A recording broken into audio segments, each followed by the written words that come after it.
بەناوی خوای بەخشندەی میهرەبان بەناوی گەلی کوردستان دانیشتنی ژمارەیەکی نائاسایی ساڵی سێەم لە خولی پێنجەمی هەڵبژاردننی پەرلەمانی کوردستان دەست پێەکەین بۆ مەبەستەش داوا لە بەڕێز سکرتێری پەرلەمانەکەم کە بەرنامەی کاری ئەم کۆبوونەوەیمان بۆ بخێنێتەوە. فەرموو. بەڕێز سەرۆکی پەرلەمان بەرنامەی کار بەپێی حکمی مادەی 5 برگەکانی یەکەم و دووەم و سێیەم لە مادەی 16 برگەی سێیەم لە مادەی 18 و برگەکانی یەکەم و دووەم و سێیەم و چوارەم و پێنجەم لە مادەی 20 مادەکانی 47 و 48 و برگەی یەکەم لە مادەی 52 مادەکانی 54 و 55 و 56 لە پەیڕەوی ناوخۆی پەرلەمانی کوردستان دەستەی سەرۆکایەتی پەرلەمان بریاریدا بەرنامەی کاری دانیشتنی ژمارە 1 نائاسایی ساڵی سێیەم لە خولی هەڵبژاردننی پەرلەمانی کوردستان لە کاتژمێر 11 پێشنەوەڕۆ ڕۆژی چوارشەممە ڕێکەوتی 6/1/2021 بەم شێوەیە بێت. یەکەم دەنگدان لەسەر متمانەدامە بەڕێز کەمال عەبدولحەمید عەبدوڕەحمان بۆ پۆستی وەزیری سامانە سروشتیەکان لە کابینەی نوێمی حکوومەتی هەرێمی کوردستان بەپێی برگەی چوارەمی مادەی 56 و لە یاسای هەڵبژاردننی پەرلەمانی کوردستان ژمارە 1 ساڵی 1992 هەموار کراوە. دووەم دەنگدان لەسەر پرۆژە یاسای فرۆشتن بە کرێدانی مایەکانی دەوڵەت لە هەرێمی کوردستان بەپێی حکمی مادەکانی 96 و 97 لە پەیڕەوی ناوخۆی پەرلەمانی کوردستان. زۆر سپاس. بەڵێ زۆر سپاس. ئێستا دەست بە جێبەجێکردنی برگەی یەکەمی بەرنامەی کارەکەین. نقطەی نظامیتانێ بەڕێستان ناوی ئەو بەڕێزانە بنووسە کە نقطەی نظامیان هەیە.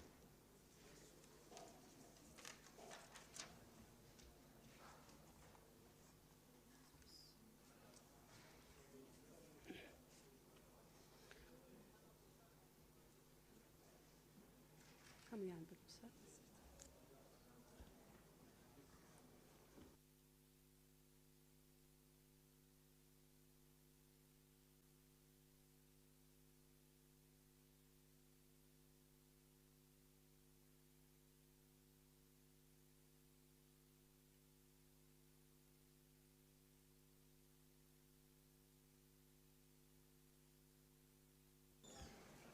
کاکتۆر کاظم فەرموون. لە ماوەی 2 دقەیە بەڕێستان فەرموون قسە بکەن. بسم الله الرحمن الرحیم. سەرۆکی پەرلەمان لە ناو بەرنامەی کارەکەیە و لە ناو ئەو سیڤی کە بەدەستمان ناگەیشت بوو هیچ ڕوونکردنەوەیەکی تیانە سەبارەت بەوەی کە ئەم کەسەی کە هاتووە ئەوێ بێ بە وەزیری سامانە سروشتیەکان بەرنامەی کاری چییە دەیەوێت چی بکە وازدەوە بێنە کە پێشتر لە حکوومەتتا باس کراوە بەڵام چی جیاوازیەکی هەیە لەگەڵ وەزیرەکەی خۆی لەمەوە دوا خەڵک ئەمە مەبەستمەوەی پێش دەنگدان وەڵامی ئەم پرسیارانە بدرێتەوە تکایە بۆەوەی بەرچاوڕوونیمان هەبێت چکە ئەم کەسە نابێت بە وەزیری سامانە سروشتیەکانی حیزبێک دەبێت بە وەزیری سامانە سروشتیەکانی میلەتێک کوردستان هەمووی بە هەموو لایەنەکانەوە بە هەموو خەڵکی بێلایەنیشەوە لەبەرەوە ئایا لەمەوە دوا ئیتر خەڵک ئەزانێ چەند هەزار بەرمیل نەوتە فرۆشێ بەکێ ئەفرۆشرێ بە چەند ئەفرۆشێ ئەم نەوتە داهاتەکەی چەند ئەبێ مانگانە و ئەگەڕێتەوە بۆ کوێ و ئایا بۆچی بەکارەهێنرێ ئەدرێ بە موچەی خەڵک پاشەکەوتی موچە ئەگەڕێتەوە ئایا ئەو قەرزانەی کە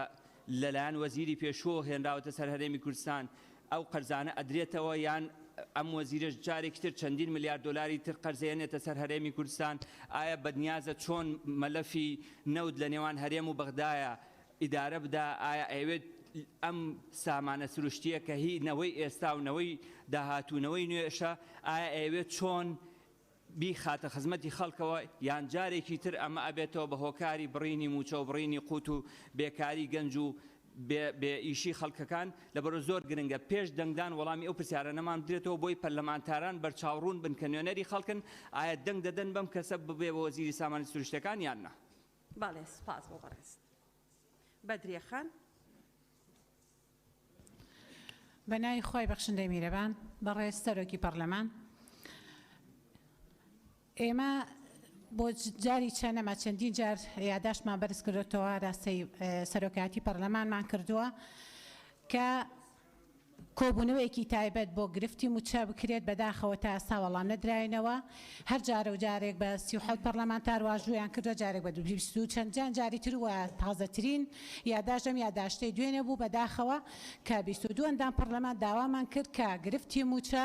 بخرێتە بەرنامەی کار و بڕگەی بۆ بەرنامەی کار زیاد بکرێت بەداخەوە زیاد نەکرا وەڵامیش نەدراینەوە کە بەڕاستی ئەمڕۆ کە کۆبوونەوەیەکی ناسایی ئەنجام دەدرێ ئەبێ ئێمە کە نوێنەری خەڵکین پەرلەمانی خەڵکە دەبووە دەستخەراتە سەر برینی خەڵک بەڕاستی ئەو قەیرانە قوڵەی کە بەرۆکی هەرێمی کوردستان و موچەخۆران و بەڕاستی فەرمانبەران و هەموو کاسبکارانی گرتوتەوە کە دەبوو پەرلەمان بە ئەرکی خۆی هەستێ بەداخەوە سەرۆکایەتی پەرلەمان ئەمڕۆ کەوتە بەر بە پرسیارەتێکی گەورە کە دەبوو ئەو بڕگەیە زیاد بکرێ بۆ کۆبوونەوەی ئەمڕۆ زۆر سپاس. سپاس بۆ بەڕێز کاک سیروان. بەناوی خوا بەڕێز سەرۆکی پەرلەمان من لە ڕۆژی 25/11 لەسەر ئەو تەقەلێکردنەی کە لە خۆپشاندانەکانی لە سلێمانی ڕوویە داوای دروستکردنی لوژنەیەکم کرد و قەوانی گولەکانم بە جەنابتاندا هەروەها بەداخەوە پێش ئەوەی ئەو لوژنەیە دروست بێت دووبارە کارەساتێکی ترمان بەسەرا هاتەوە ئێمە سێ پەرلەمانتار بەڕێز شیرین خان و کاکدیاری و من لە سلێمانی ئەم جارە نەک هەرتەقیان کرد لە قاچمان لە سنگمان و بە شێوازێکی تر و پەلاماریش درامەق پەرلەمانتار دیسانەوە خاڵی پەیڕەوی نیە ئەمە بۆ هەونیە بەڕێزان دەرفەتمان داوە بە کاک سیروان بۆ ئەوەی قسە بکە فەرموو کاک بەڵێ بەردەوام بە لوژنەیەک ئەوەی من بزانم دوای ئەم هەمووە لوژنەیەک لە پەرلەمانی کوردستان سەردانی سلێمانیان کرد بۆ بە دواداچوون یەکێک لەو شتانەی کە من داوام کرده بوو سەیرەکە لەوەیە بوو بەڕێ سەرۆکی پەرلەمان ژوورەکەی من دەمەتر دوورە لە ژووری سەرۆکی لوژنەکان و لە لوژنەکان و لە هەموو ئەندامانی سێ لوژنە یەک کەس بە 1 و 6 پرسیاری لە من نەکردو ئایا سیروان تۆ شاید بووی لەوێ خۆدی کێبوو لە بەرکەوت ینی لوژنە ئاوا دروزەکرێ ئەزانم ئەنجامی لوژنەکە هێشتا بۆ ئێرە ئەعلان نەکرا بەڵام ئەزانم کە هەیە من تکا ئەکەم دیسانەوە کە بەڕێستان لێرە پارێزەری مافەکانی خەڵکین بە هەمومان و جەنابیشت پارێزەری ئەوەی کە یاسا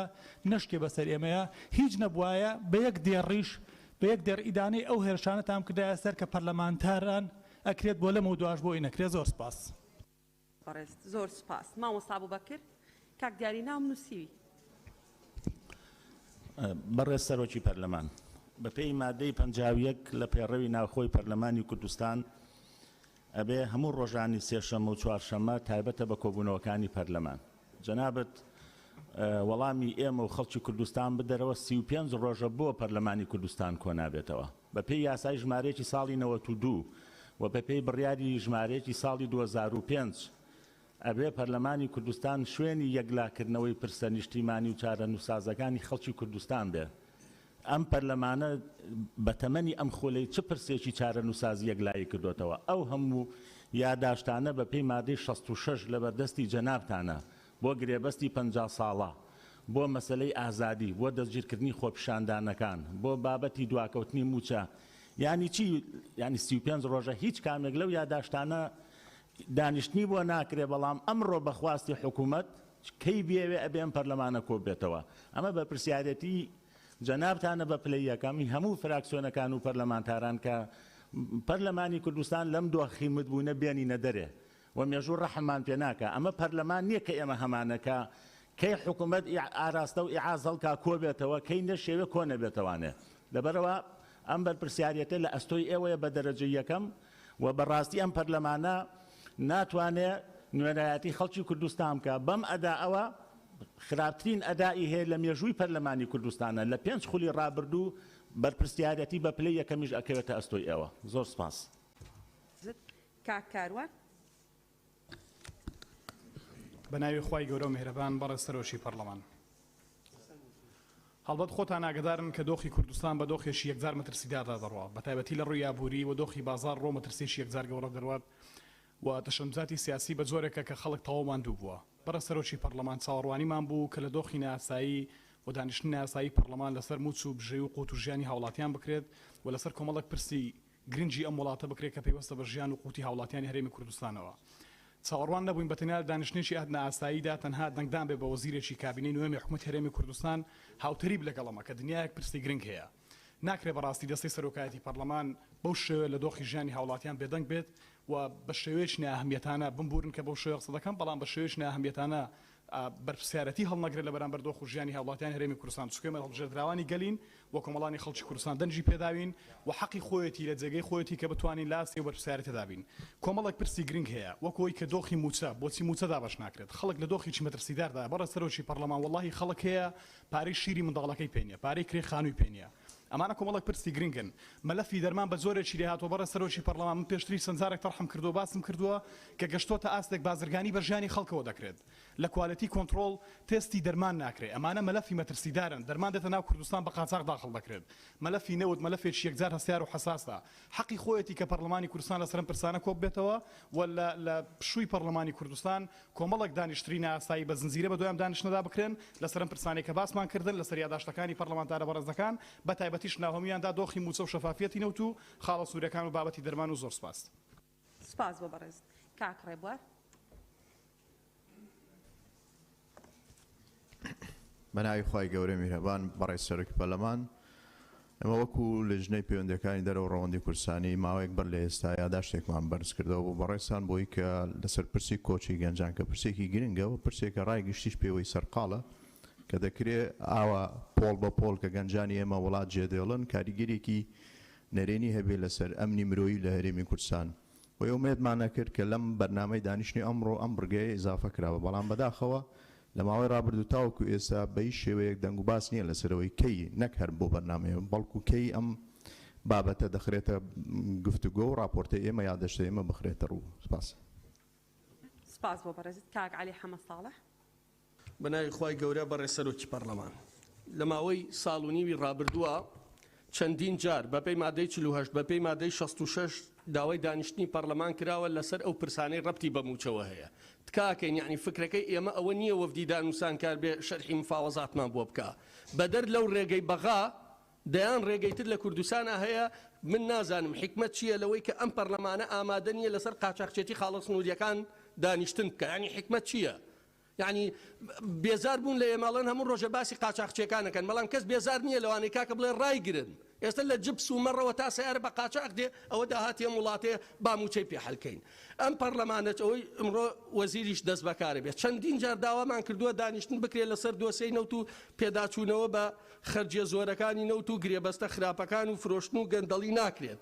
ئەوەی لە کوردستانە پێویستە باج بدا نایدا، ئەوەی ناتوانێت باج بدا باجی لێوەرەگیرێت. خاڵێکی تر یاسای چاکسازی بەم چوار ڕێگا کێشەی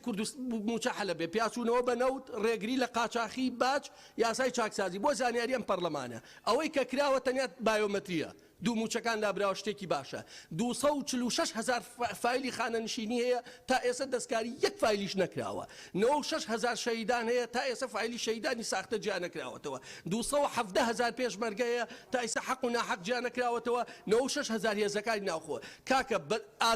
ناکرێت 12 ڕۆژ بچی بۆ بەغا، بەڵام ئامادە نەبی ڕۆژێ بچیتە خاڵە سنووریەکان، ڕۆژێ بچیتە پەرلەمان. ئێمە باوەڕمان وایە کێشەی کوردستان و موچە و ژیانی خەڵک لێرەوە چارەسەرە بێ لە کوردستان. بۆیە ئەرکی جەنابتە بەپێی مادەی 8 یا دەسەڵاتی سەرۆکە یا یەک لە سەرسەی پەرلەمانتارانە. ئێمە کردمان بە 66 بە 48 دوای ئەم دانیشتنە زنجیرەیە دانیشتن بکرێت لەسەر خاڵە سنووریەکان. یعنی ئەگەر حکومەت ئامادە نییە بێ باسی ئەم قاچاقی و تاڵانیە بکە، ئەو وەزیری سامانە سروشتیەکان دروست بوو چۆن حەلیکەین، چۆن ئەو کۆمپانیا گەورانەی کە ئەبێ باز دەن بە قانونی و بە ناقانونی باجیان لێوەرناگیرێ لەگەڵ ئەوەی 6 مان تێپەڕیوە لە عەمەلا هەنگاوەکانی یاسای چاکزاسی ناچێتە پێشەوە بۆ ئەوەی میلەتەکەمان لەم بێموچەی و لەم بێنەهامەتیە ڕزگاری بێت. هیوادارم وەڵامێکی دەقیقمان بدەیتەوە ئایا جەناب ئامادەی دانیشتن بۆ ئەم پرسانەکە یانە. ئەگەر جەنابش ئامادەیت و حکومەتیش نایە بەڕوونی پێمان بڵێ و سوپاس. باڵێ سپاس زۆر سپاس. مژدەخان ئەوانەی کە نووسی و من هەمووتان وەرەگرن. باڵێ فەرموو مژدەخان. بەناوی خوای گەورە بەڕێز سەرۆکی پەرلەمان، سەرەتا تێبینیەکم هەیە گلەیەکم هەیە لە بەڕێستان وەکو سەرۆکی پەرلەمان. فرسەت سۆفی کە کۆچی دوایی کرد ئەوە لە پەرلەمان لێرە فاتیحای بۆ خوێنراوە بە پێوە وەستان بۆ ڕۆحی بەرزەفڕی بەڵام شەقامی کوردی پۆلێک شەهیدیدا کۆمەڵە گەنجی خێر لە خۆنەدیوی یەکەم و گەنجی هەژار و بەتوانا و کۆمەڵێک گەنج بوون کە لە پێناوی هیچ لە پێناونان و ئازادی شەهید کران لێرە فاتیحایەک بۆیان نەخوێنرا پەرلەمان هەڵوێستێکی نەبوو کە لەلایەن بەڵتەجیەکانی دەسەڵاتەوە بەڵتەجیەکانی بارگا حیزبیەکانەوە شەهید کران نە پەرلەمان هەڵوێستێکیە بوو نە لێرە دقەیەک بۆ گیانی پاکیان بە پێوە وەستان ئەوە عیبەیە بۆ پەرلەمان بە بڕوای من لەبەرەوەی هیچ باگراوندێکی حیزبیان نەبوو من لێرەوە داوا دەکەم دقەیەک بۆ گیانی پاکی ئەو شەهیدانە بە پێوە بۆستن و فاتیحایەکیان بۆ بخوێندرێ. فرم ئاساییە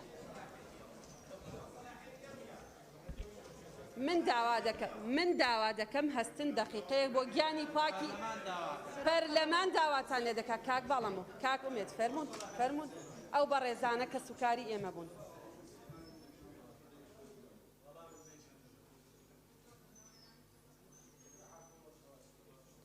زۆر سپاس فەرموون دانیش.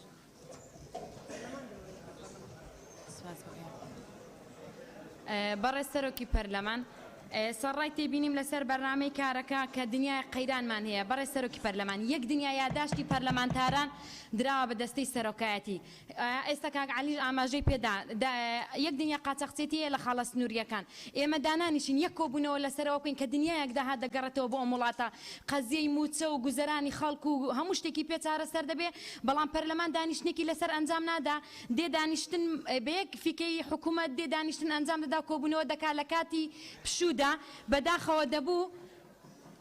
بەداخەوە بەڕێز سەرۆکی پەرلەمان لە کاتێکدا کە کارەبانیە موچە نیە نەوت نییە کە هیچ شتێک نییە خەڵکی هەرێمی کوردستان یەک دنیا قەیران و نەهامەتی هەیە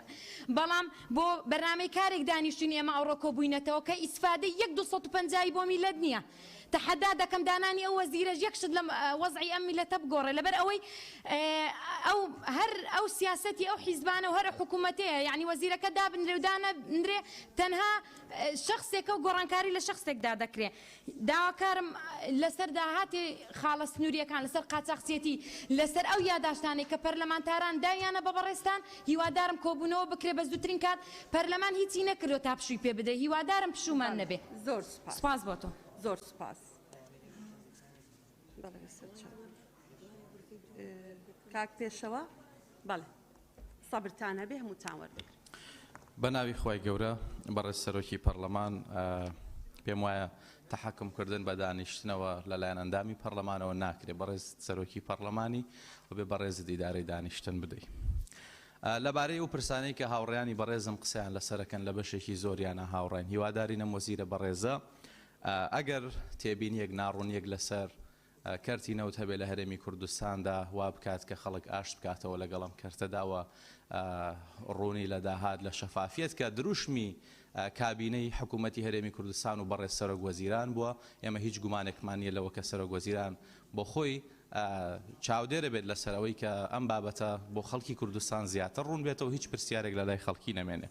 داواکارم لە بەڕێزدا و قسانە بسڕیتەوە کە یعنی بە هیچ جۆرێک گونجاونی لە ناوهۆڵی پەرلەمان بکرێن ئەوانەی لە ناو مەقەڕە حزبیەکانان کە سوکاری ئێمن باوکی ئێمن برای ئێمن پێشمەرگەکانی ڕۆژی تەنگانن ئەوانن کە لە شەڕی داعش بەرامبەر بە خەڵک وەستاون هێرشیان کراوەتە سەر هەندێکیان تەقەیان لێکراوە نەعەدالەتی بەرامبەر کراوە ناوچە و بارەگا و لە قومەڵبەندیان بەسەرا سووتێنراوە ئێمە ڕێگە نادەین هیچ کەسێک بە بەڵدەچی ناویان ببات ئەوەی کە بەم جۆرە ناوی ئەوانە بات خەڵکێکی بازاڕی و نەزان و نەفامە لەبارەی فیکەی حکوومەتەوە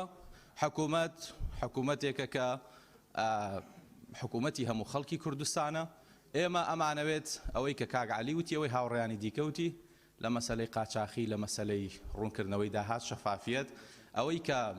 پرسی موچەیە بابەتی گرنگی هەر هەمومانە ئێمەش داواکارین بە هەمومانەوە شانی بدەینە بەر ئەمە پرسێکی نیشتیمانیە چاکسازی بابەتێک نییە بە یەک کەس بکرێ بە دوو کەس بکرێ بەڕێز سەرۆک وەزیرانە بێ بە هەمومانەوە پاڵپشتی بکەن بۆی کە پرۆسەی چاکسازی سەر بکەوێت تەنها قسە نەبێت ئەوانەی کە مەسئولیەتیان هەیە لەم وڵاتە بەڕێزان لە قسەکانی کاک پێشەوان نەفام و ئەو دەستەواژەی وتری ئەسڕێتەوە لە پرۆتۆکۆل لە قسەکانی مژدەخانیش بەڵتەجی و بە فیکەی حکوومەت و عیبە دەسڕێتەوە. بەڵێ بەڵێ ڕووپا خان فەرمونون. بەناوی خی گەورە و میهرەبان بەڕێ سەرۆکی پەرلەمان بە گوێرەی مادە 48 ئێمە 22 پەرلەمانتار دوێنێ یاداشتێکماندایە سەرۆکایەتی پەرلەمان بۆ زیادکردنی بەڕگەی کار تایبەت بە موچە و هەروە پرس و بژێوی. نازانم ئێوە بەرنامەتان چییە؟ ینی تاکەی ئێمە ببینە پاشکۆی حکوومەت بەڕاستی خەڵک بە گولەی هێزەکانی دەسەڵات دەکرێتە قوربانی خوێن دەڕژێ پەرلەمان باکی نییە، خەڵک موچەی نییە پەرلەمان دەنجی نییە، خەڵک و گەنج بێکارن پەرلەمان هەر ڕۆڵی نییە، دۆلار نرخی بەرز بۆتەوە و دینار دابەزیوە ڕۆژانە بەڕێ سەرۆکی پەرلەمان کەلوپەل گران دەبێ، هەر لە کەلوپەری سەرەتایی ڕۆژانە گران دەبێ، پەرلەمان نە چاودێری هەیە بۆ دۆخی بازار واروەها نەدەنجی هەیە. ئەوە پرسیاری خەڵکە دەیکەم پەرلەمانمان بۆ چییە؟ پەرلەمان کاری چییە؟ بۆیە بەڕێ سەرۆکی پەرلەمان هیوادارم وەڵامی ئەو پرسیارە بدەوە چکە خەڵک زۆر پرسیار دەکات پەرلەمان ڕۆڵی چییە و کاریشی چییە؟ سپاس. کاک دیاری. بەڕێ سەرۆکی پەرلەمان لە ڕاستیان من دەمەوێت بۆ دەست پێ بکەم یانی من نامانوێت لێرە بەس وەکو تەلەڤیزیۆن من بۆ خۆمم قسەیەکەم نامێ وەکو تەلەبەی عاقڵ لێرە دانیشم مەر قسە بکەم و تۆش بۆ نمونە لای جۆم لێ بگریت و دەرەنجامی نەبێت. یعنی بەڕێ سەرۆکی پەرلەمان ئێمە ماوەی 2 ساڵە دایانیا داشمان بەپێی پەیڕەوی ناوخۆی پەرلەمانی کوردستان داوەتە دەستی سەرۆکایەتی پەرلەمان بۆ یەم پەرلەمانە لەسەر ژیانی خەڵک، لەسەر قوتی خەڵک، لەسەر موچە، لەسەر دۆسەی نەوت، لەسەر گرێبەز لەگەڵ تورکیا، لەسەر قاچاق، لەسەر کوشتنی خۆپیشاندەر، لەسەر ئەو ژیان و گوزەرانی فەرمانبەر و موچەخۆری تیا لەم هەرێمی کوردستانە، لەسەر هەموو ئەوەی کە دەگوزارێت داوامان کردو پەرلەمانی کوردستان لەسەر ئەمانە کۆ بێتەوە، کەناڵی میدیایی داخرێت، ڕۆژنامەنووس دەستگیرەکرێت، چالاکوانی مەدەنی دەستگیرەکرێت، دەخرێنە سجنەوە. ئەم پەرلەمانی کوردستانە بەپێی پەیڕەوی ناوخۆی پەرلەمانی کوردستان دەبێت پەرلەمانی کوردستان مەرجعی باڵای سیاسی و یاسادانان بێ. ئەو کامێرە بخەنەوە سەرم، ئەو کامێرە بۆ هەموویەتی، کامێرە لامە بن بە یارمەتیتان، ئەو کامێرە بۆ هەموویەتی. دەست خۆش. بەڕێ سەرۆکی پەرلەمان ئێمە دەمانەوێت لەوە تێبگەین بۆ هەر کاتێک ئێمە بەپێی یاسا و پەیڕە و بجوڵینەوە لەم پەرلەمانی کوردستانەیە دەستەی سەرۆکایەتی پەرلەمان یاسا پێشێل دەکات، پەیڕەوی ناوخۆی پەرلەمانی کوردستان پێشێل دەکات، 22 پەرلەمانتار، 37 پەرلەمانتار، 10 پەرلەمانتار، 18 پەرلەمانتار داوامان کردووە ئەم پەرلەمانی کوردستانە لەسەر کۆمەڵی دۆسێ دانیشتن کە یاداشمان پێشکەش کردووە، داوای دانیشتنی یا ئاساییمان کردووە، نائاساییمان کردووە. پەرلەمانی کوردستان بۆ ئەمانە کۆ نەبێتەوە بۆچی کۆ بێتەوە؟ ئەی ئێمە ئیشمان چییە لێرە؟ ئەی چۆن جوابی خوا بدەین و جوابی و خەڵکە بدەینەوە ئێمە لێرە؟ یعنی بەڕێ سەرۆکی پەرلەمان دۆخێکتان دروست کردووە ئەم پەرلەمانە بەم جۆرە ناتوانێت نوێنەراتی خەڵک کات و ئێمەش بەڕاستی لە دەرەوە ڕوومان نایە نوێنەراتی کە نوێنەری خەڵک بین. یعنی لە پەرلەمانی بەڕێ سەرۆکی پەرلەمان دەمەوێت وەڵامم بدەیتەوە ئێمە دوێنێ یاداشتێکمان نووسیوە بۆ نەخراوەتە بەرنامەی کارەوە. ئەگەر ناقانونی بڵێن ناقانونی، ئەگەر ناقانونی نییە ئەو بڕگەی ئێمە بەپێی پەیڕەوی خوا، بەپێی پەیڕەوی خەڵک، بەپێی پەیڕەوی پەرلەمانی کوردستان لە پێش هەموو شتێکەوەیە دەڵێ پەرلەمانی کوردستان لەم پەیڕەوی ناوخۆیە ئەگەر بابەتێکی گرنگە بوو پەیوەندی بە ژیان و گوزەرانی خەڵکەوە هەبوو لە نزیکترین دەرفەتا لەسەری کۆ بێتەوە. بەپێی مادەی 48 ئێمە داوامان کردووە کە بڕگەی بۆ بەرنامەی کار زیا بکرێت. فەرمو پێمان بڵێ بۆ نەتان کردووە؟ زۆر سپاس. و دەمانەوێت ئەگەر بەڕێ سەرۆکی پەرلەمان باشە بەڕێ سەرۆکی پەرلەمان یعنی ئێمە 2 ساڵە دانیشتوین چیمان کردوانی با 2 دقیقە قسەکەین با چوار بەڕێ سەرۆکی پەرلەمان بەڕوسەت بەڕێ سەرۆکی پەرلەمان ئێستا جوابمان بدەیتەوە بۆچی نەخراوەتە بەرنامەی کارەوە چی بکەین ئێمە بۆ یەگەرمانە ئەم پەرلەمانە لەسەر ژیانی خەڵک کۆ بێتەوە. بەڵێ زۆر سپاس. کاک سەروان. بە ناوی خودای گەورە و میهرەبان بەڕێز سەرۆکی پەرلەمان من لە 6 لە ڕۆژی دامەزراندنی جەیشی عێراق داوا دەکەمەوە 5ەم خولی پەرلەمانی کوردستانە داوا دەکرێت کە ڕۆژی پێشمەرگە هەبێت ڕۆژێکی پیرۆز کە سەروەری و جوانی پاکی ئەوەی لە کوردستان هەیە پێشمەرگە هۆکاری بەدەستێنانیە 5ەم خولی پەرلەمانە داوای دانانی ڕۆژی پێشمەرگەمان کردووە یعنی بە چەندین یاداشت و نووسرا و داوای ئەوە کراوە بەڵام من هۆکار لە لێژنەی خۆمان دەبینم کە لێژنەی پێشمەرگەیە تا ئێستا لەسەر ڕۆژەکە ڕێک نەکەوتوین یعنی ئێوەش لەگەڵ هەمومان پێکەوە بە ئەو ڕۆژە دابنێن بەڕاستی ینی کارەساتە ئێمە تاکو ئێستا ڕۆژی پێشمەرگەمان نیە ئەوە یەک دوو چەند یاداشتێک و نووسراوێکشمان بەرز کردوتەوە بۆ پێشمەرگە بۆ وەزارەتی پێشمەرگە و بۆ حکوومەتی هەرێمی کوردستان بۆ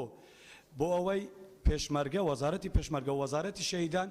جیا بکرێتەوە لە وەزارەتەکانی تر لەبەرەوەی ئەوەی لە ئەرکە کە لە ئەرک دانەبراوە پێشمەرگەیە بۆیە جیاکاری بکرێت لە پێدانی موچە یعنی هەموو مانگ موچەی وەزارەتی پێشمەرگەوانە بدرێت ئەوانەی کە لە ئەرک بەردەوامن ئەوە یەک دووش وەزارەتی شەهیدان چونکە ئەوەی باوکی شەهید بووە منداڵەکەی کچەکەی کوڕەکەی ناتوانێت کەسابەت بکات ناتوانێت پارە کۆ بکاتەوە بۆ دایکی خۆی و بۆ خوشک و برای خۆی بۆیە ئەو دوو وەزارەتانە جیا بکرێنەوە لە وەزارەتەکانی تر سێ هاوڕای برای بەڕێزم مامۆستا ئەبوو بەکرم بەڕاستی یعنی بۆ دانیشتنی پەرلەمان کەم بکرێت با هەفتەی دوو جارنە چهار جار دانیشتنی پەرلەمان بکرێت یعنی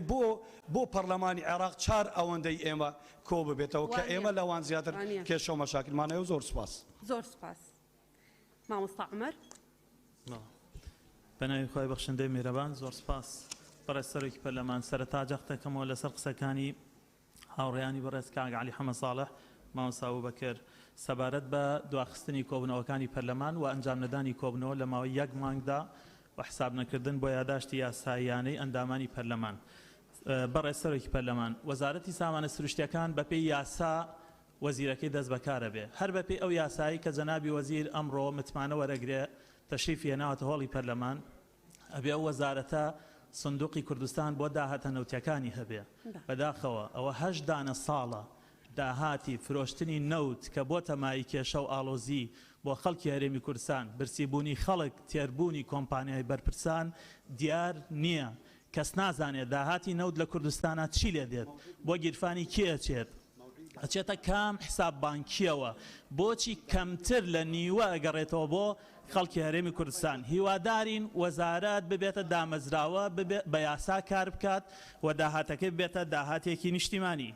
بەڕێز سەرۆکی پەرلەمان هەموو حکومەتانی دنیا تەنانەت حکومەتی بەغدا و ئەفغانستان دوو گەندەڵترین حکومەتی دنیان بەڵام ئەوان یاسای بودجیان هەیە بەداخەوە حکومەتی هەرێمی کوردستان 7 دانە ساڵە پێشێلکاری مادەکانی 98 تا 108 پەیڕەوی ناوخۆکە هیچ بەرنامە و پلانێکی لە بواری دارایی و ئابووری نییە کوردستانی سپاردووە بە قەدەر بۆیە هیچ موچەخۆرێک وەک چۆن لە 2020 حاڵی موچەخۆران بۆ جۆرە بوو نازانێت لە 2021 چەند موچە وەرەگرێ و چەند لێبڕینی هەیە بەداخەوە کە موچە مافێکی یاساییە بەڕێز سەرۆکی پەرلەمان چەندین جار یاداشتمان پێشەش کردووە سەبارەت بە دەستگیرکردن سەبارەت بە کوشتن سەبارەت بە شەهیدکردنی خۆپشاندەران بەداخەوە یاداشتەکانمان هیچ ئەنجامێکی نییە تا دوجار ئێمە بیستمان مامۆستا بەدەلبەرواری لە زیندان لە هەولێر گیانی لەدەستداوە من داوا لە بەڕێز دەکەم بە زووترین کات لیژنەیەک ڕاستپێری سەردانی ئەو مامۆستا بەڕێزە بکات دڵنیا بێتەوە لە ژیانی بەڕێز سەرۆکی پەرلەمان منەمەوێت لێرەدا زەنگێکی پڕمەترسی بۆ سەرۆکایەتی پەرلەمان بۆ پەرلەمانتاران بۆ حکوومەتی هەرێم بۆ هەر کەسێک خۆی لە کوردستانە بە پەرپرسە زانێت لێ بدەم سەبارەت بە 2021 هەردوو کێشەی گەورەی بێکاری و هەژاری گەورەترین هەڕەشەن لە بەردەم هەرێمەکەمانە بەڕاستی هەموو ئەوانەی چاودێری دۆخەکەیەکەن لێکدانەوەیان هەیە کۆمەڵ ناسن ئابووری ناسن پێیان وایە ئێمە لە 2021 ڕوبەڕووی تەقینەوەیەکی گەورەی کۆمەڵایەتیە بینەوە کە هەموو هەرێمی دۆخێکی پڕمەترسی مامۆستاگیان کاتەکە تەواو بوو بەڵێ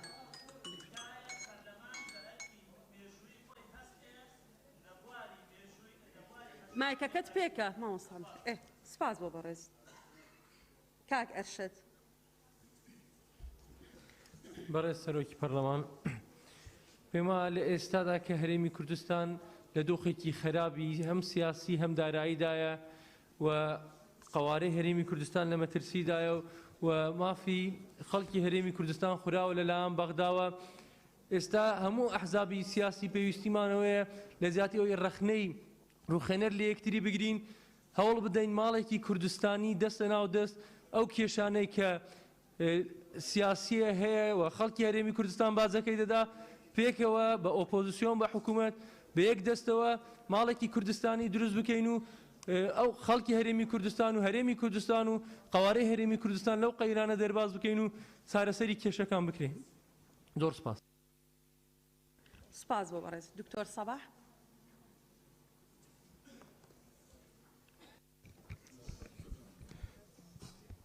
بەڕێز سەرۆکی پەرلەمان ئەمەویستە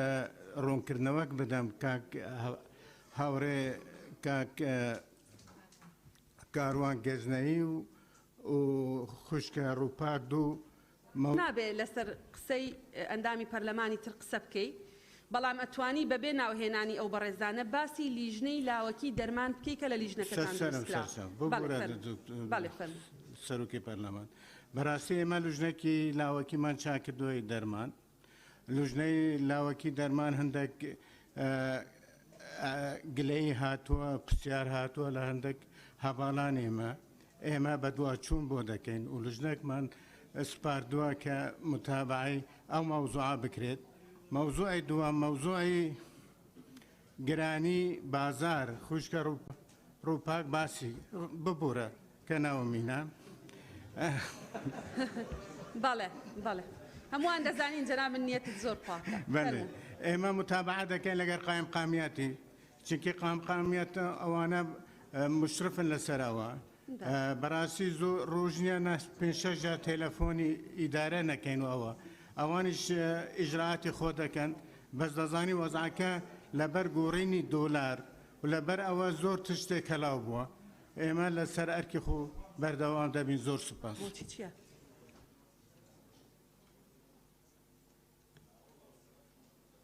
کاکسیپان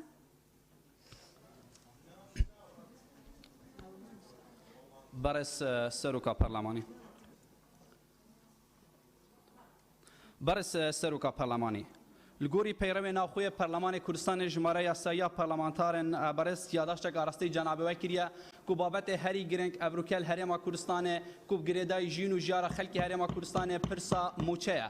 خەلکی هەرێما کوردستانê چاوەڕێوەی چەندی دیکەت پەرلەمانی کوردستانê لەسەر پرسا موچەی کۆم ببیت بەڕاستی نەک لەسەر پرسا بابەتێکی کو هیچ پەیوەست نەبی بژیانە هاوڵاتین هەرێما کوردستانê بە خەلکی هەرێما کوردستانê چاوەڕێوەی چەندی دیکەت پەرلەمانی کوردستانê حکوومەتێ مولزەم بکات بە پێدانە موچەی سە ڕۆژە جارێکێ ببێ لێبڕین لێ بەداخەوە سەرای ئاراستەکەنا چەندین یاداشتا ji bo serokatiya پەرلەمانی کوردستانê لێ حتا کوڤیدەمی پەرلەمانی کوردستانê serokatiya پەرلەمانی کوردستان نەشیە ئەوان یاداشتên پەرلەمانتارە بێخیتە بەرنامەکار li vêrê pisyarê arastê serokatiya پەرلەمانی کوردستانê dikem dixwaz dikem bersiveka rast û rewan bidin em aya bo serokatiya pərlemanê Kurdistanê babetê girêdayî jîn û jiyara hawlatiyan ku mûçeyê wan e naexîte bernamekarî aya serokatiya pərlemanê Kurdistanê ketiye jêr bandoriya hikûmetê û bê hikûmet neşê vê bernameyê cêvecê biket yan ji weku serokatiya pərlemanê Kurdistanê vî bernameyê naexîte kar çunkî dixema xelkê herêma Kurdistanê danînin û zor spas زۆر سپاس بۆ بەڕێزت مامۆستا عوسمان فەرموون جەنابتان بە ناوی خوای بەخشندەی میهرەبان بەڕێز سەرۆکی پەرلەمان من بە پشتبەستن بە هەردوو مادەی 48 و 66 بڕگەی یەکەم و بڕگەی چوارەم بڕگەی یەکەم کە داوای 22 پەرلەمانتار دوێنێ بەرز کرایەوە ئێستا ئەو قسەی من دووبارەیە هەموو پەرلەمانتارەکان داوایان کردووە بەڵام من داوا لە جەنابتان دەکەم ئێستا داوا لە بەڕێز دەستەی سەرۆکایەتی دەکەم هەر ئێستا وادەی کۆبوونەوەی تایبەت بە موچەی فەرمانبەران دیاری بکە ئەگەر نایکە هەڵوێستمان دەبێ دەمانەوێت دیاریکەی و زۆر سپاس دەکەین ئێستا ئەگەر دیاری نەکرێ بەڕاستی بایکۆت دەکەین بەڕێزان نەهاتوین بۆەوەی کەوا پارێزگاری لە حکوومەت بکەین محامی حکوومەت نینێمە بەڵێ سپاس بۆ بەڕێزت بەڕێزان ئەنجامانی پەرلەمان کە هاوکارێکی بەڕێستان قسە دەکا ئەگەر پێویستی بە وەڵامدانەوە بێت دڵنیا بن خۆم وەڵامیە دەمەوە تکاکەم لە شوێنی خۆتانەوە قسە مەکەن کاکاوە فەرمونون بەسەر چاو کاگمەم هەمووتان وەرەگرم بە ناوی خوای گەورە و میهرەبان هەمووی کۆکەمەوە یەکجار وەڵام بدەم بەڕێز سەرۆکی پەرلەمان وای با کامێرەکە بگاتەوە کامێرا ناکرێ ئەمە قساکەم کامێرا لەسەر سەرۆکایەتی پەرلەمان بێ بەڕێز سەرۆکی پەرلەمان دیارە بەڕاستی دەبواە ئەم دانیشتنە تایبەت باە بە داواکاری خۆپشاندەران و موچەخۆران و فەرمانبەران لە هەرێمی کوردستان کە دەڵێم خۆپشاندەران بەڕاستی چکە ئێمە وەکو لیژنەیەکی پەرلەمانی سەردانی ئەو ناوچانەمان کرد سەردانی شوێنی خۆپشاندانەکانمان کە ئێمە دەزانین بەڕاستی داواکاری و معاناتی خۆپشاندەران چی بووە و چۆنە بەڕاستی پێم خۆشە لێرە پەیامێک بدەمە دەسەڵاتدارانی هەرێم هەم سەرۆکایەتی هەرێم هەم سەرۆکایەتی حکوومەت هەم سەرۆکایەتی پەرلەمانتاران و پەرلەمانتارە بەڕێزەکان و سەرۆکایەتی پەرلەمان بەڕاستی ئەوەی کەوا ئێمە بینیمان ئەو داواکاریەکەوە خۆپشاندەران هەیبووە ئەو دۆخێکەوە دروست بوو گەیشتۆتە بنبەست خۆپشاندەران کارتی سووریان بەڕووی دەسەڵات و حکوومەتدا بەرز کردوتەوە کە پێم وایە دوا دەرفەتە دوا کارتە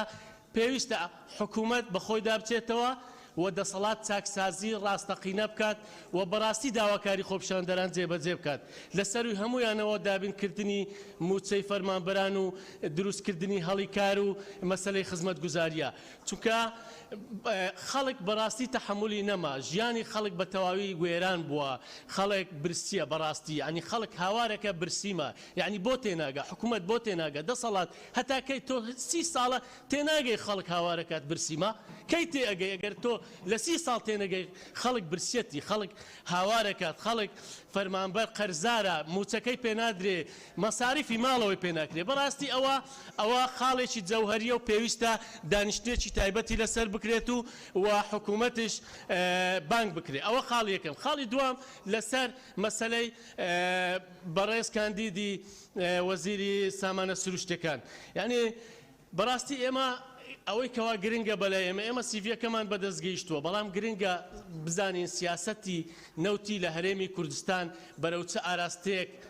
ئاراستە دەکرێت بەڕاستی چونکە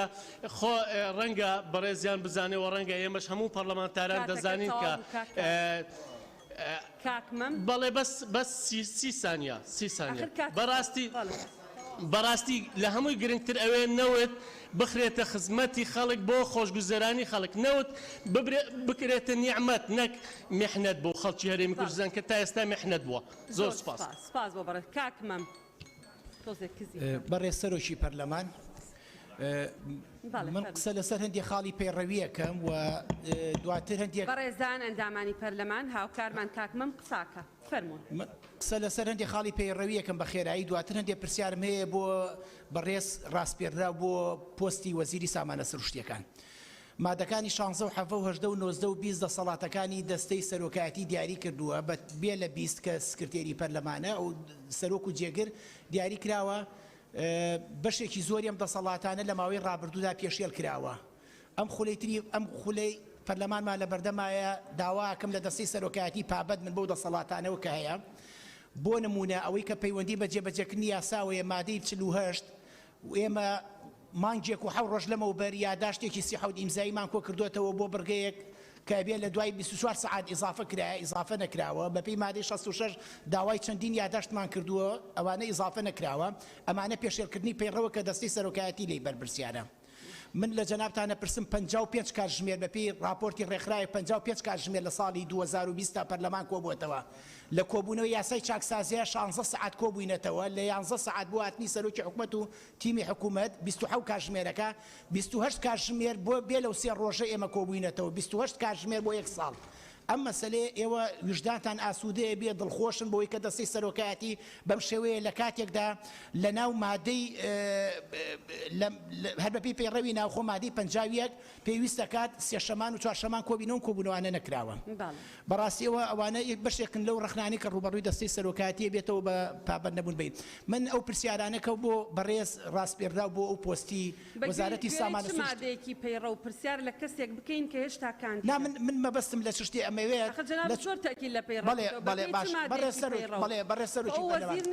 بەڕێز سەرۆکی پەرلەمان ئێمە ئەوەی کە پەیوەنددارە بە مەسەلەی کەسێکە ڕاست بێنێ سیڤەکەمان لە بەردەسای خوێندومانێتەوە بەڵام هەم هاوڵاتیانی کوردستان پێم وایە بە دوای چەند خاڵێکی گرنگ ئاگەڕێ کە ئەرچی لە پێشینەی وەزارەتی سامانە سروشتیەکانە ئەرچی لە پێشینەی وەزارەتی سامانە سروشتیەکانە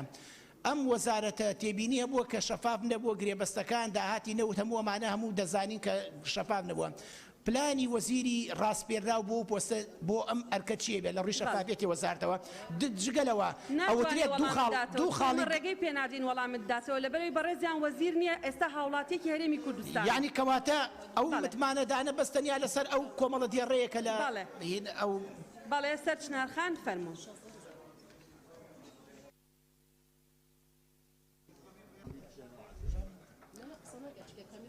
بەڕە سەرۆکی پەرلەمان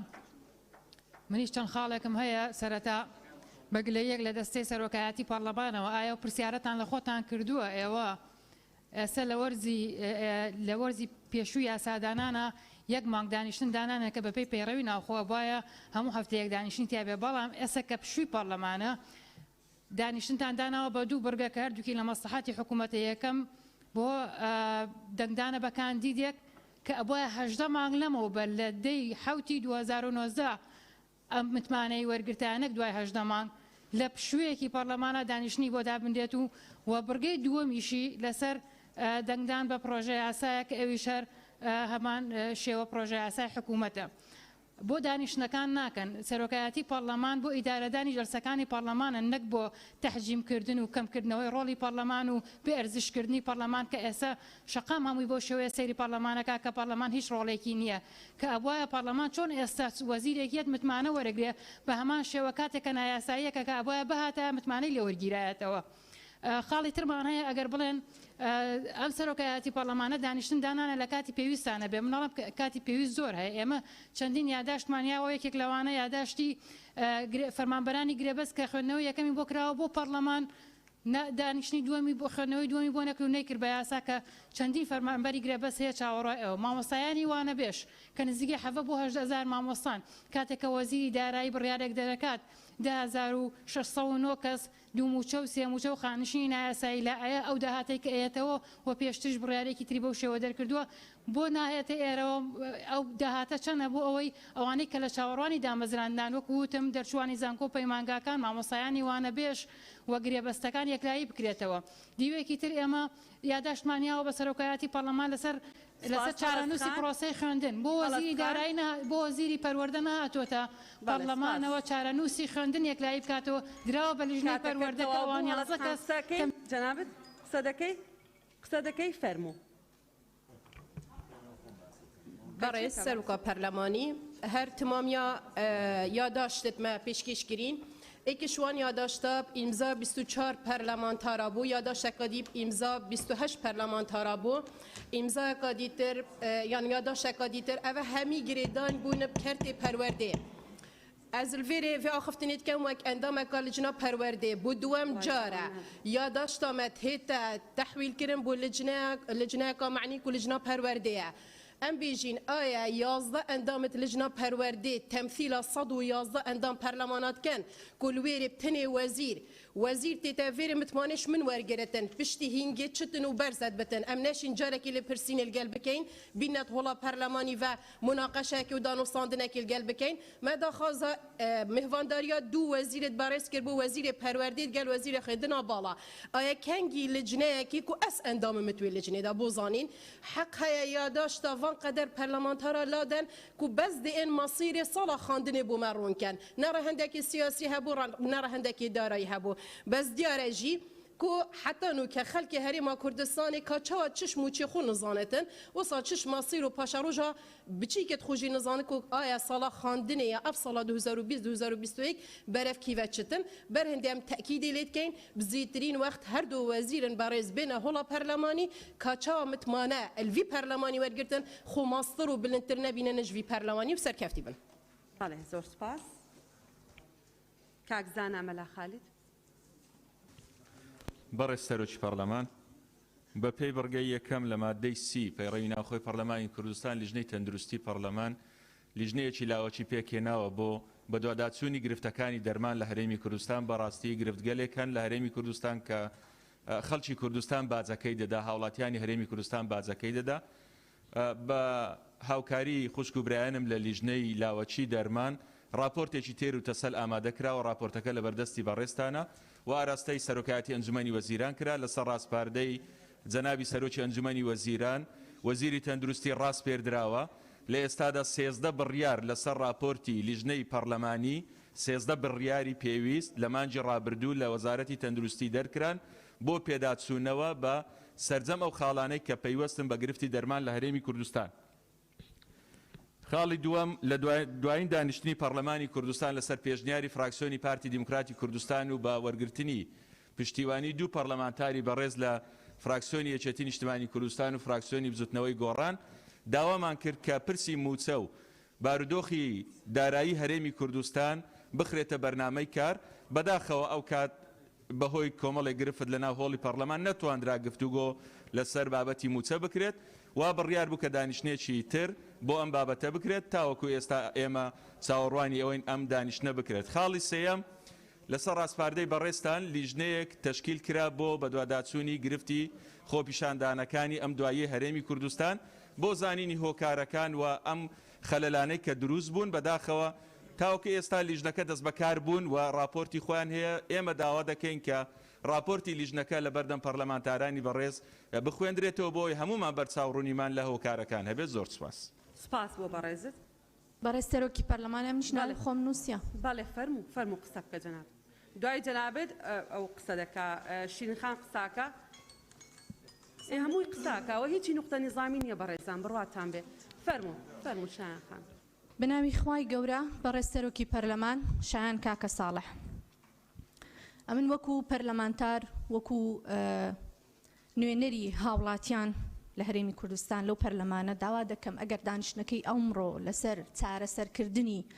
دۆخی موچە و بژێوی هاوڵاتی نەبی دانیشتنەکە نەکرێ. خاڵی دووەم ئێمە بۆ ماوەی چەند پەرلەمانتارێک بۆ ماوەی 5 ڕۆژ لەناو ئەو حرەمی پەرلەمانە مانمان گرت کارەبامان لەسەر کوژێنرایەوە دەرگایەکی ئاسنینی وا لەسەرمان داخرا کە یەکەم جار بوو لە ژیانم بیبینم و لە هەمان کاتدا داواکاریەکانمان نەهێنرایە دی کە ئەویش دانیشتنێک بوو بۆ چارەسەرکردنی دۆخی موچە و بژێوی هاوڵاتی. پرسیار لە دەستەی سەرۆکایەتی دەکەم ئایا ڕێگرت چییە بۆ ماوەی 1 هەفتە یا 1 مانگ ئالەو هۆڵی پەرلەمانە هەمومان بەیەکەوە دانیشین تا چارەسەری دۆخی موچە و بژێوی هاوڵاتی نەکەین ئەو هۆڵە بەجێ نەهێڵین بە ئامادەبوون یا بەبێ ئامادەبوونی حکوومەت. و ئایا بۆچی دەستەی سەرۆکایەتی پەرلەمان و لەگەڵ چەند لیژنەیەکی بەڕێز بەتەنها لەگەڵ وەفدی حکوومەت کۆبوونەوە لەم هۆڵەی پەرلەمان کۆنەبوونەوە ئایا تەنها بابەتەکە پێیوەست بوو بە ئەوانەوە پێیوەست نەبوو بە ئەندامی پەرلەمانەکانی دیکەوە. و زۆر سپاس و هیوادارم وەڵامی پرسیارەکانم بدەیتەوە چونکە زۆر جار وەڵامم نادەیتەوە. زۆر سپاس. سپاس بۆ بەڕێز شیرین خان. بە ناوی خۆی گەورە و میهرەبان شیرین ئەمین بەڕێز سەرۆکی پەرلەمانی کوردستان ئێمە وەکو ژمارە یاسایی لە پەرلەمانی کوردستان یا لە پەرلەمانتارانی کوردستان ڕەنگە دەیەها یاداشتمان بە پێی مادەی 66 و بە پێی مادەی 48 لە پەیڕەوی ناوخۆی پەرلەمانی کوردستان ئاراستەی سەرۆکاتی پەرلەمان کردووە بەڵام بەداخەوە تا ئەم ئانوساتەیە تاوەکو ئێستاکە سەرۆکاتی پەرلەمان نەیتوانیوە تەنها یاداشتێک لەسەر ئەم پرسانی ئێمە بخاتە ڕیزبەندی بەرنامەی کارەکانیەوە لە کاتێکدا من بۆ خۆم داوای ئەوم کردو لە یاداشتێکدا یا ئیمزای ئەوم کردو لەسەر یاداشتێک کە داوام کردو وەزیری ناوخۆ ئامادەی جەلسەی پەرلەمان بێت لەسەر پرسی دەستگیرکراوەکان لە بادینان و دوهۆک لەسەر ڕۆژنامە و شێروانی بەدەل بەرواری و دەیەها چالاکوان و خۆپیشاندانی دیکە بەڵام ئامادە نەبووە لە جەلسەیەکی پەرلەمانە. خێرە ئێستا لە کاتێکدا پەرلەمان لە پشووی خۆیدایە کە چی بۆ ئەوەی متمانە بە وەزیرێک بدرێ خێرا هاتوۆتە دەنگ و بەرنامەی کاری ڕێکخستووە. بەناس لە بەڕێستان دەپرسم سەرۆکی پەرلەمان یعنی تەفسیرێکی ئەم دامەزراوەیە بۆ ئێمەی پەرلەمانتاران بکەن ئایا ئەم دامەزراوەیە دەرگای ماڵی بەڕێستانە دەرگای لق و مەڵبەندی حزبەکانتانە هەر کاتێ ویستان دەرگای بکەنەوە دای بخەن ئەگینا گەروانیە بۆچی دەیەها یاداشتی پەرلەمانتاران نەخرێتە بەرنامەی کارەوە بۆ خۆتان دەیەها جار پەیڕەوی ناوخۆی پەرلەمانی کوردستان پێشێل دەکەن بۆچی لە سەروبەندی خۆپیشاندانەکانە دەیەها گەنج خوێنی دەڕژێت هێندەی شوشەی بارگای حزبەکەتان هێندەی بۆیی بارگای حزبەکانتان خوێنی تاکە گەنجێکتان بەلاوە گرنگ نەبوو بۆ پەرلەمانی بەریتانیا لەسەر دۆخی خۆپیشاندان و خوێنڕشتنی خۆپیشاندەران دێتە دەنگ بۆ پەرلەمانی کوردستان کردکەوتوە خێرە ئەمە بۆ لە خۆتان ناپرسن بۆ ئێمەی پەرلەمانتاران لەسەر جادا لەلایەن هێزە ئەمنیەکانەوە ئەو پێڕی بێڕێزیمان بەرامبەر دەکرێت خێرە ئێوەکو سەرۆکاتی پەرلەمان لە کاتێکدا ئێمە ئەندامی باڵاترین دەسڵاتی یاسادانانی بۆ نایەنە دەنگ لەسەر ئێمەی پەرلەمانتاران لەسەر خۆپیشاندەران. کاتەکە تاوا بۆ خاتون کاگاوڕێ کاتەکە تاوا بۆ خاتون گیان جوابی هەمووی تەدەمەوە کاگاوڕێ قسە دەکەی کاگ لقمان فەرموو قسە بەڕێز سەرۆکی پەرلەمان یاڵا قسە بکە. بەناوی خۆی گەورە میرەبان من هاوڕێمە لاستار بەڕێز سەرۆکی پەرلەمان ڕاستیەکەی ئێمە لە پەرلەمانی کوردستان ئەندامانی پەرلەمان ئەگەر تەنها نوێنەرایەتی کردنی خەڵک و هاوڵاتیانمان لەسەر بێ بەڕێستان لە سەرۆکایەتی ئەو سێ بەڕێزە نوێنەرایەتیکردنی دوو جار نوێنەرایەتیکردنتان لەسرە هەم نوێنەرایەتی ئێمەتان کردووە لە بۆنە ڕسمی و پرۆتۆکۆڵەکان هەم نوێنەرایەتی خەڵتان کردو هاتوونەتە پەرلەمان دواتر ئەم پەرلەمانە ڕۆک و زۆر لە برادران ئاماژیان پێدا ئەنی مولکی باوکی کەس نییە هەر کاتویسیان دای بخەن هەر کاتویسیان بکرێتەوە پەرلەمان وەڵاهی پێم خۆش نێناوە بێنم بەڵ ڕاستیەکەی نزیگەی وڵای گەر زیاد ئەوە بکانەوە هێنم ئێستا دواتر ینی مەبەستە لامان ئەی من بۆ خۆم مەبەستە لام هۆکارەکان بزانم یعنی ئەگەر هۆکارەکان بەڕێستن ئەوە با بۆ خەڵک و بۆی مەش بیزانین و ئەگەر هۆکارەکان هاوڕێکانتن لە سەرۆکایەتی و ئەو پرۆسە دیموکراسی کە بەدەنگدان و ئەو یەکلاکرێت و من خۆم زۆر جار ئاماژەم پێداوە ئەوە دیسان با بزانین بۆچی بەرنامەی کاری پەرلەمان بەم شێوازەیە یعنی زۆر ئاسایە حەزیەکەن کامێرەکان بکوژێنەوە دواتر ئاماژەی پێ بدەن ینی بەڕای من ئەوەش ئاساییە بۆ ئێمە بیزانین بۆ دواتر ئەگەر ئەو زۆرینە دەستکردیە کە زۆر جار ئاماژەی پێدەین دیسان با بیزانین بۆچی بەرنامەی کار بەم شێوازە ڕوا بکە لە جێتموحی زۆرێک لە پەرلەمانتارەکان نییە کە ڕێکەوتنامەی 50 ساڵی کە من زۆر جار ئاماژەی پێدەم برسیکردنی خەڵ ناخرێتە بەرنامەی کارەوە لێبڕینی سەتابوستێکی موچە ناخرێتە کارەوە دواتر بەڕاستی یعنی یەکێک لە بابەتە هەر هەستیار و گرنگەکان ئەم حکوومەتە چاوبەستە وای کردووە کە ئێستا ئەگەر لە هەر هاوڵاتیەک بپرسی نازانێت لە ساڵی پێشوو چەند موچە دابش کراوە کە لە ڕاستیدا لە هیچ سوچێکی دنیا لە هیچ وڵاتێکی دنیا لە هیچ شێوازێکی حکومڕانی دنیا بەم شێوازە حکوومەتداریە نەبووە کە ئێستا لە هەر کەسێکە پرسی نەکردو بەرە سەرۆکی پەرلەمان هەوڵەدەم کورتیم ئەوەی ماوە بیڵێم یعنی باشە لە 30 ثانیە تەواو یەکەم یعنی ئەگەر ڕاستیەکە بەناوی خوای گەورە و مێرەبان کاک هاوڕێ بڕوا پێ کاتەکە تەواو بووە بەڕێز سەرۆکی پەرلەمان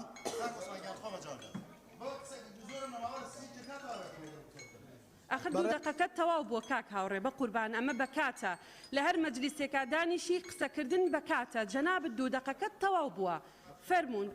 کاک لوقمان کاک عوسمان جەنابەت نەبووی کاک لوقمان بەڵێ جەناب ناوتم نەنووسیوە بەڵێ فەرموون بەڕێز سەرۆکی پەرلەمان ئاشکرایە قەیرانی دارایی و نەبوونی موچە تەنجی بە ژیانی هاوڵاتیانی هەرێمی کوردستان هەڵچنیوە و دۆخی سیخراپی دۆخی سیاسیش هەندەی تر باری هاوڵاتیانی قوڕستر کردو و بەرزبوونەوەی بەهای دۆلار و نزم بەرزبوونەوەی بەهای دۆلار و نزم بوونەوەی نرخی دینار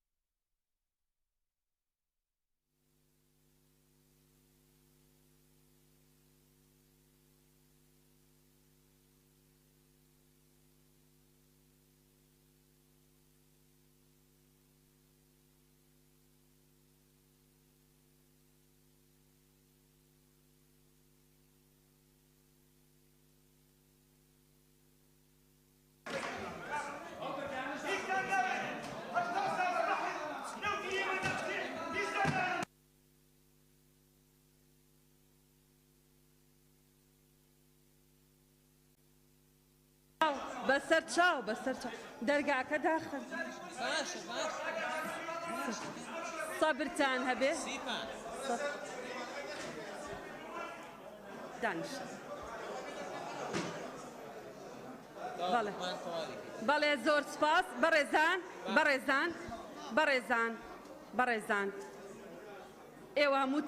ئێوە هەمووتان فشاری شەقامتان لەسرە ئەتانەوێ قسە بکەن ڕاوبۆچوونی خۆتان بڵێن سوور دەزانم لە 90 ئەو قسانەی دەکرێن نقطەی نظامی نین بەڵام بۆ خۆم بڕیارم داوە دەرفەت بە هەر هەمووتان بدەم کە قسە بکەن بەڵێ کاک لوقمان فەرموو بەڕێز سەرۆکی پەرلەمان ئاشکرایە قەیرانی دارایی و نەبوونی موچە تەنجی بە ژیانی هاوڵاتیانی هەرێمی کوردستان هەڵچنیوە و بەرزبوونەوەی بەهای دۆلار و دابەزنی نرخی دیناریش دیسان هەندەی تر باری هاوڵاتیانی قڕس کردووە ئێمە لە هەرێمی کوردستان پێویستیمان بە چاکسازیەکی ڕیشەیە بۆ ئەوی پشت بە داهات و سەرچاوەکانی خۆمان بەستین ناکرێت لە هەلومەرجی ئێستادا بە دیار پەسەندکردنی بودجەی عێراقەوە بوەستین بۆ دەستەبەرکردنی پشتی هەرێمی کوردستان بۆیە پێشنیاز دەکەم پەرلەمانی کوردستان لە ماوەی پشوودا دانیشتنێک بکات تایبەت بە باشکردنی ڕەوشی دۆخی دارایی هەرێمی کوردستان و هەمە چەشنەکردنی سەرچاوەکانی داهات و چاکسازیکردن بە تایبەت لە سێکتەری نەوت و خاڵە سنووریەکان و باج و دەرامەتی ناوخۆ بۆ ئەوی داهاتی ناوخۆمان بەرز بکەینەوە بتوانین دەرچەیەک بدۆزینەوە بۆ دەرباسکردنی قەیرانی دارایی و هاوڵاتیان لەو ژیانە قورسەی کە تێکەوتینە و زۆر سپاس.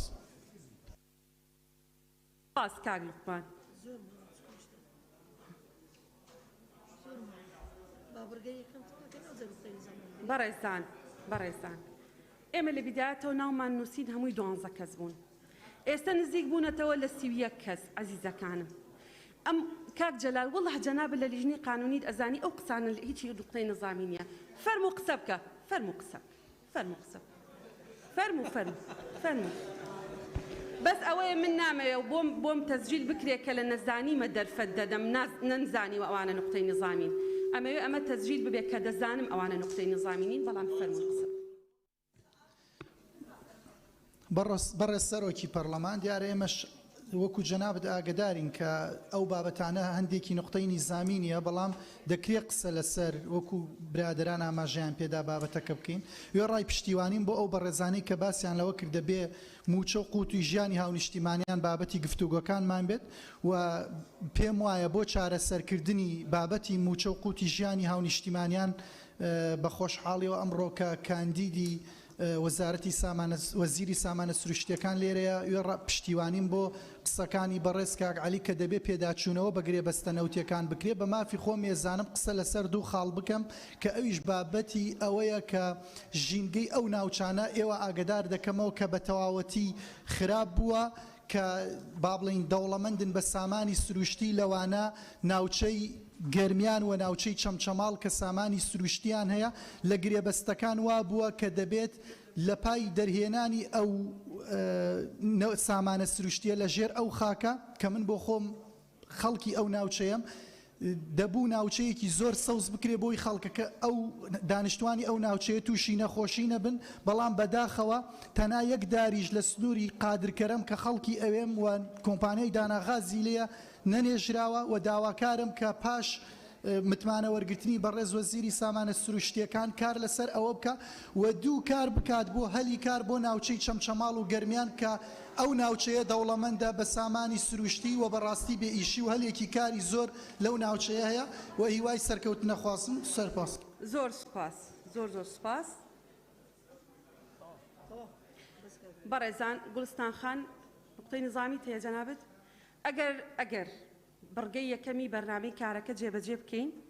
بەڕێزیان متمانەی ئەگەر وەرگرت سوێندی خوارد ئەوانی تریشتان وەرەگرم. بەڕێزان بێخەرە دەنگدان بەڕێز سەرۆکی نانەوە ناخرێتە دەنگدان بەڕێزان. بەڵێ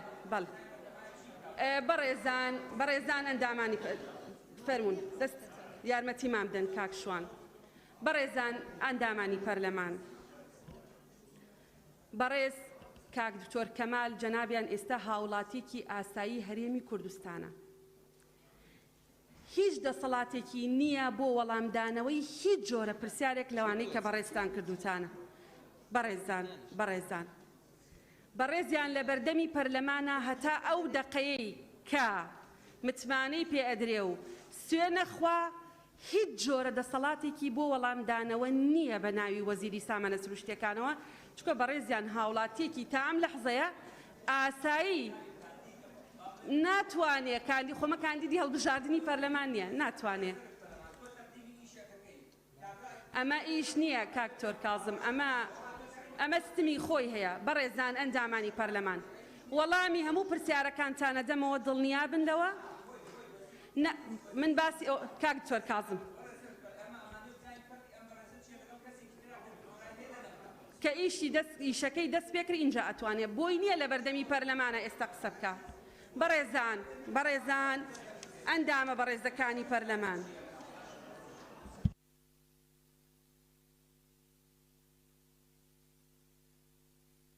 وەڵامی هەمووتان ئەدەینەوە ئەوەی کە لە پرسیارانەی لە ئێمە کراوە. بەڕێزان ئەندامانی پەرلەمان هەر ئەندامێکی بەڕێزی پەرلەمان لەگەڵ ئەوەیە بەڕێز کەمال عەبدولحەمید عەبدوڕەحمان بۆ پۆستی وەزیری سامانە سروشتیەکان لە کابینەی نۆیەم دەنگی پێ بدرێ با دەست بەرز بکاتەوە.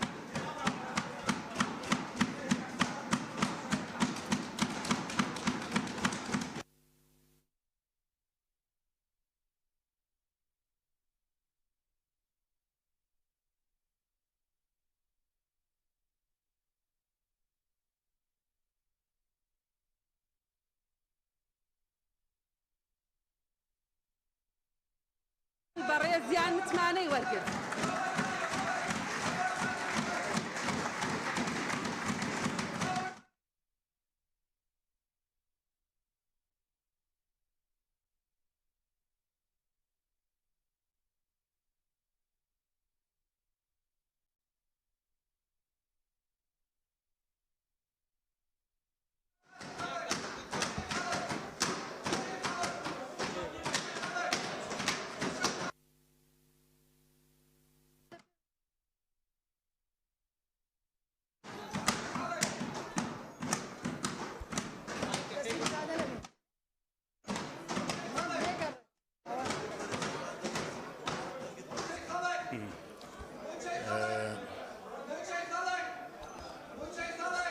خوشک و برای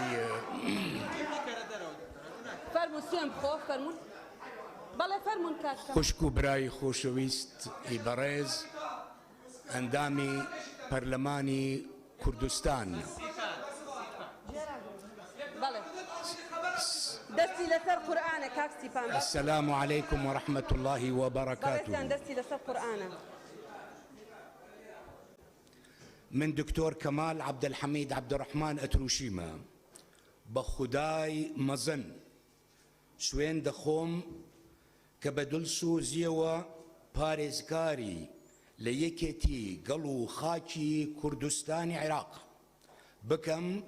وريز لياسا رچاوي كراوكان بقرم. بەڵێ زۆر سپاس پیرۆز بێ پیرۆز بێ پیرۆز بێ مبارەکە ئینشاءالله موفقی ئینشاءالله موفقی.